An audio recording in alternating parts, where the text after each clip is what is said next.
वैसे तो धरती पर बहुत सारे जीव आए और चले गए, मगर एक जीव ऐसा है जो लगातार ही सुर्खियों में बना रहता है। कभी अपने जीवाश्म को लेकर तो कभी अपने विनाश को लेकर। और इस जीव का नाम है डायनासोर। मगर 6.5 करोड़ साल पहले धरती पर डायनासोर की प्रजातियां झटके में खत्म हो गई थी। लेकिन सवाल यह है कि अगर वो एस्टेरॉइड धरती पर ना गिरा होता और डायनासोर धरती से ना गए होते तो क्या कभी इंसान धरती पर आ पाते? क्या आज हम धरती पर राज कर पाते? और साथ ही सवाल ये भी है कि क्या भविष्य में कभी डायनासोर आ सकते हैं? यकीन मानिए ये कहानी बेहद इंटरेस्टिंग होने वाली है, मगर उसके लिए आपको हमारी वीडियो को एंड तक देखना होगा। तो आइए डिटेल्स में जानते हैं।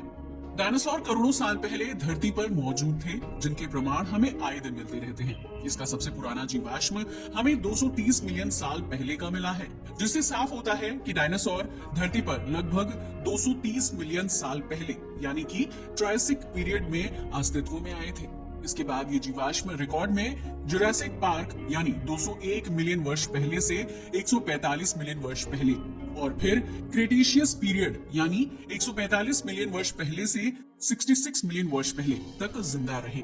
जुरासिक काल में डायनासोर की कई विशाल प्रजातियां हुआ करती थी, मगर इसके बाद आया क्रेटेशियस काल, जब इनकी वैरायटी एंड नंबर चरम पर थे। ऐसा माना जाता है कि धरती पर डायनासोर की सबसे ज्यादा प्रजातियां इसी टाइम पीरियड में थी।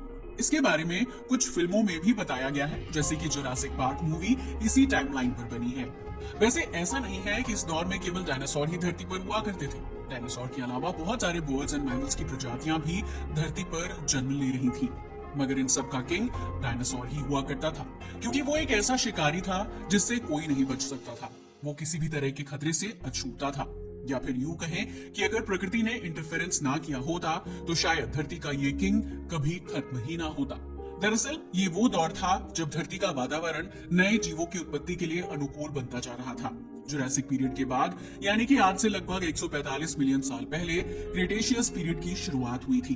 अगर बात की जाए अब तक मिले सबसे ज्यादा डायनासोर के जीवाश्मों की, तो वो इसी पीरियड के हैं। वैसे डायनासोर एक ही तरह के नहीं थे, इनफैक्ट इनकी बहुत सारी प्रजातियां हुआ करती थी, जिनमें से कुछ मांसाहारी डायनासोर यानी कि थेरोपोडा थे, जैसे कि टायरेनोसोरस रेक्स, वेलोसिरैप्टर, स्पाइनोसोरस, ओलोसोरस और कार्नोटोरस, और शाकाहारी डायनासोर यानी कि सौरोपोडा एंड ऑर्निथिस्चिया, जैसे कि ब्रैकियोसोरस, डिप्लोडोकस, एपेटोसोरस, ट्राइसेराटॉप्स, स्टेगोसोरस, पैरासौरोपोडस। यानी ये स्पष्ट होता है कि डायनासोर ने एक नहीं बल्कि तीन पीरियड्स तक धरती पर राज किया। लेकिन तीनों पीरियड्स में डायनासोर की अलग अलग प्रजातियां पाई जाती थी। वैसे इनमें से कुछ प्रजातियां सिमिलर भी थी, मगर ज्यादातर बिल्कुल अलग अलग थी।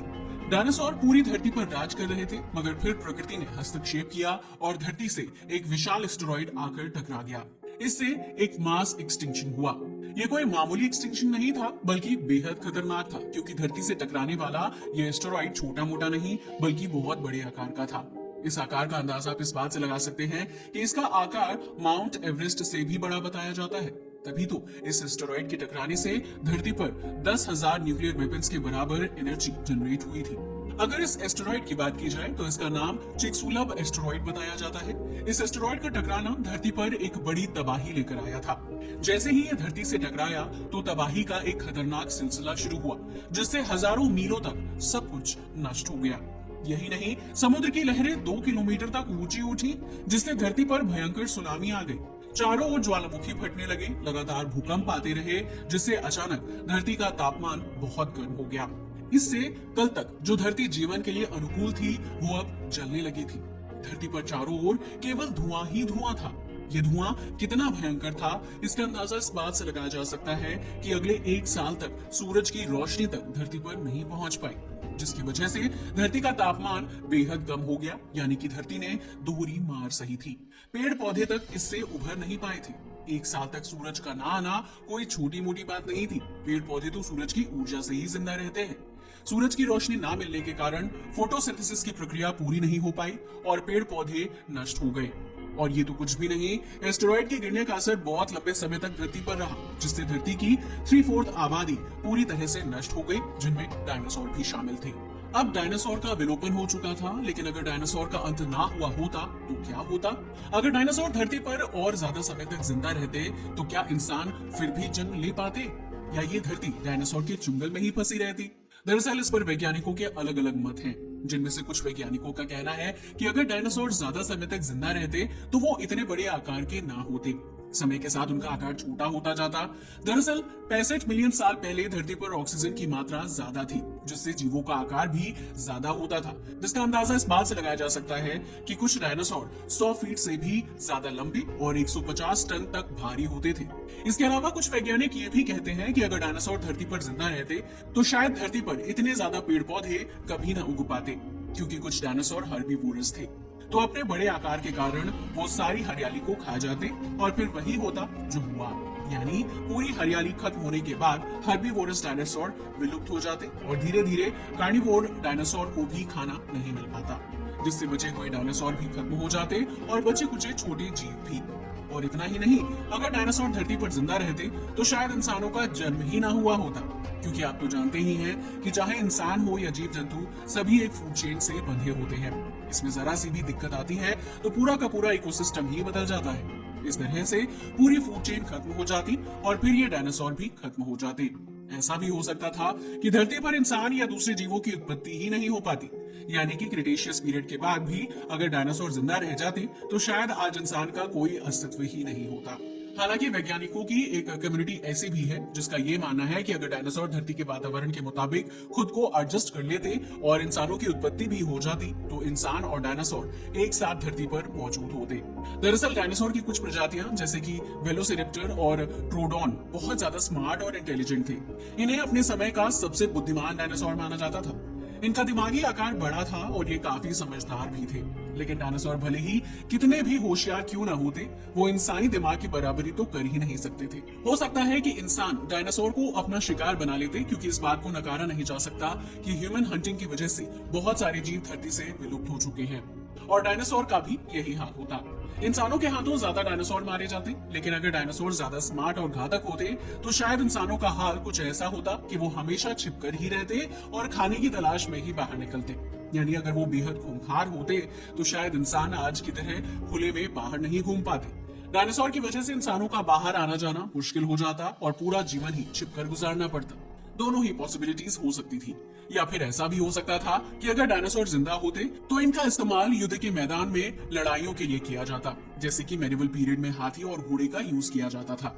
तब शायद युद्ध और भी भयंकर होते। इसके अलावा ऐसा भी हो सकता था कि इंसान डायनासोर को पालतू बनाना शुरू कर देते, क्योंकि सभी डायनासोर बड़े आकार के नहीं होते, कुछ छोटे आकार के भी होते थे। डायनासोर का यूज इंडस्ट्रीज में भी किया जाने लगता, जैसे कि लेदर इंडस्ट्री और शिकार के लिए। ठीक वैसे ही जैसे भारत में शिकार करके चीताज को विलुप्त कर दिया गया था, वैसे ही डायनासोर के साथ भी किया जाता। या फिर ऐसा भी हो सकता था कि जैसे हम बाकी जानवरों के साथ रहना सीख गए हैं, वैसे ही डायनासोर के साथ भी रहना सीख जाते, क्योंकि इंसान बहुत समझदार है और किसी भी परिस्थिति में खुद को ढाल सकता है। अगर ऐसा होता तो जंगलों में आज हमें डायनासोर देखने को मिलते, जो कभी कभी शहरों में भी आ सकते थे।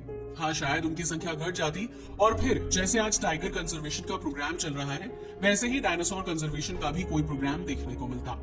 फिर शायद जुरासिक पार्क में कंक्रीट और प्लास्टिक के नहीं बल्कि असली डायनासोर देखने को मिलते। मगर चाहे कितनी भी संभावनाएं हम लगा लें, ये बात साफ है कि भले ही उस एस्टेरॉइड से डायनासोर बच जाते, लेकिन आज के क्लाइमेट चेंज और ग्लोबल वार्मिंग का सामना वो नहीं कर पाते।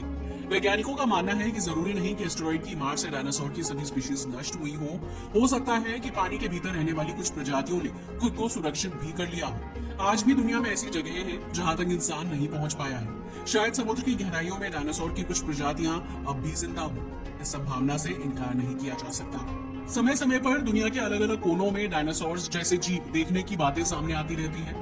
यही नहीं, एक रिसर्च में यह भी सामने आया है कि एस्टेरॉइड के गिरने के बाद भी कुछ डायनासोर की प्रजातियां जिंदा रह गई थी, जिन्होंने मरे हुए डायनासोर का मांस खाकर खुद को जिंदा रखा था।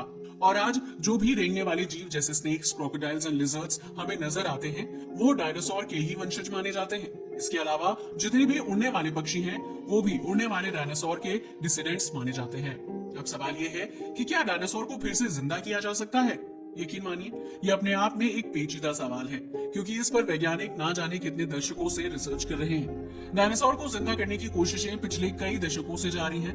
कई वैज्ञानिकों का मानना है कि अगर डायनासोर का डीएनए मिल जाए तो उसे फिर से जिंदा किया जा सकता है। वैज्ञानिकों ने अलग अलग तरीकों से डायनासोर का डीएनए निकालने की कोशिश भी की है, लेकिन डायनासोर के फॉसिल्स और उनके रिमेन्स लाखों करोड़ों साल पुराने हैं और डीएनए समय के साथ नष्ट हो जाता है। ऐसे में डायनासोर का पूरा डीएनए मिल पाना लगभग इम्पॉसिबल है। हालांकि कई बार डायनासोर के अंडे भी मिलते हैं और वैज्ञानिक उनके अंदर से डीएनए निकालने की कोशिश कर चुके हैं, मगर अब तक कोई बड़ी सफलता नहीं मिली है। लेकिन जिस तरह से विज्ञान आगे बढ़ रहा है उसे देखते हुए ये कहा जा सकता है कि शायद आने वाले कुछ सालों में डायनासोर को फिर से जिंदा करने की कोई टेक्नोलॉजी डेवलप हो जाए। वैज्ञानिक किसी दूसरे जीव के डीएनए से डायनासोर का डीएनए जोड़ने पर भी काम कर रहे हैं, जिससे डायनासोर को फिर से पैदा किया जा सके। अगर डायनासोर को वाकई में जिंदा कर लिया गया तो ये क्वाइट एक्साइटिंग होगा। हो सकता है कि किताबों या फिल्मों में देखने के बजाय असल जिंदगी में डायनासोर को देखने का सपना पूरा हो जाए। लेकिन हमें यह भी समझना चाहिए कि प्रकृति के साथ छेड़खानी कभी भी सही नहीं होती। इसके डेंजरस कॉन्सिक्वेंसेस भुगतने पड़ सकते हैं। वैसे आपका इस बारे में क्या ख्याल है, हमें कमेंट करके बताना ना भूलिएगा। आज ऐसी ही अन्य रोचक जानकारियों के लिए चैनल को सब्सक्राइब और लाइक करें।